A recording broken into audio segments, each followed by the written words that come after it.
had to change out of my normal everyday boots into my snow boots because it is that cold. I have layers on. Here with me now is Maria. She's with the vendor Aramark, sorry. Yeah.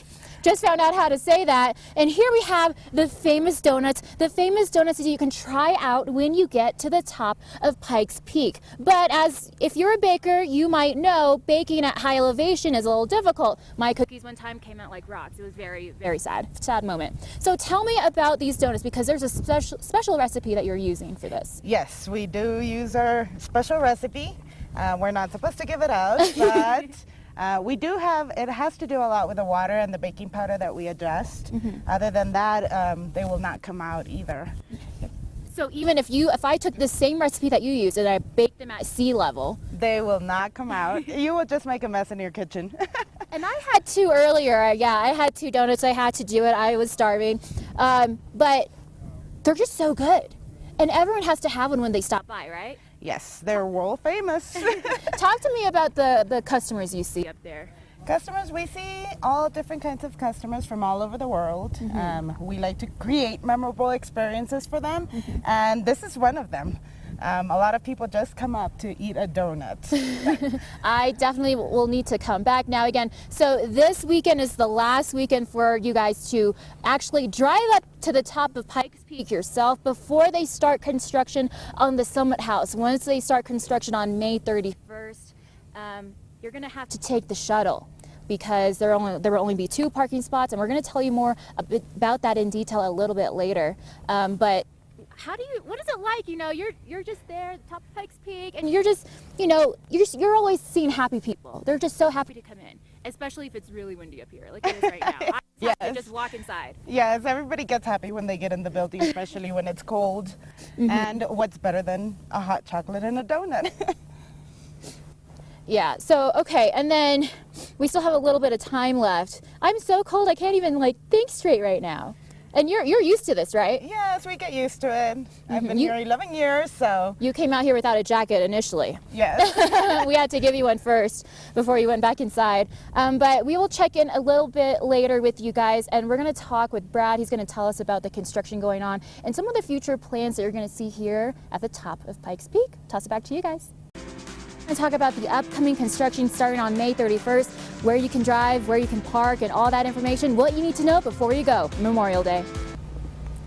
Hey guys, it is cold up here. It's a little chilly, but I'm here with Brad, construction specialist. Can you just tell us an overall look at just give us an idea of the construction that's going to happen here at the Summit House? I know you said, or you told me earlier, it's been a long time coming for this. It has been. The original building that you see over there was built in 1964.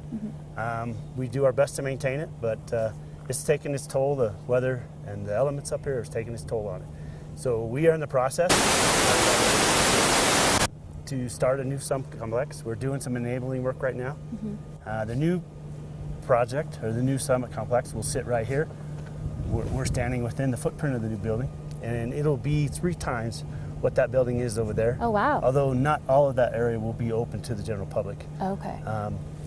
Next to the Summit House, where he's looking right now, is our plant building. That houses our water we store for potable water, and the wastewater we haul off.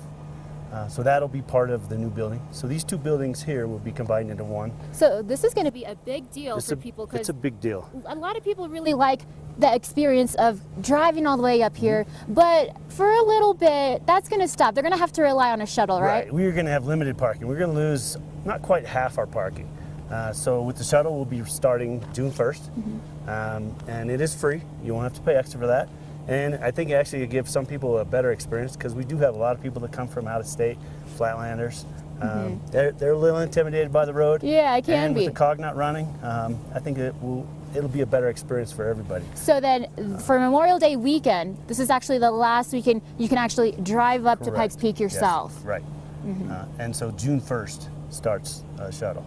Okay, so it's gonna there's we'll gonna be 2 major parking shuttle areas, one at Devil's Playground and one at 7 Mile Mark, which is basically the start line for the Pikes Peak Hill Climb. So. Okay, that is perfect. And so there's just going to be so you said the construction is it's not going to change the experience at all. No. And that's the important thing to keep in mind. No, and once construction is done, there'll actually be more information for people to experience here. The views will be will see this from inside the building. There'll also be an interpretive area to education, so people understand who was here first, not only Pike, but Native Americans. And then all the roads that have come up here from the front, the back, the carriages, things like that. So there'll be a lot more information available to the guest. Talk to me about the sunrise opening. I've heard about that. I think right now we have one scheduled. I believe it's in the fall. Okay. I'm not sure exactly what the date is on that, but yeah, it's an early We'll check opening. back later. We do get quite a few people through the gate come up here and watch the sun come up. And That it's would pretty be a cool thrilling, thing. So if you haven't seen that, come up. It's fun. I need to see that. All right, now remember what you need to know before you go. Last weekend to drive up to Pikes Peak yourself. So And PikesPeakColorado.com is all your answers are right there. there you go. Thanks so much. Toss it back to you guys.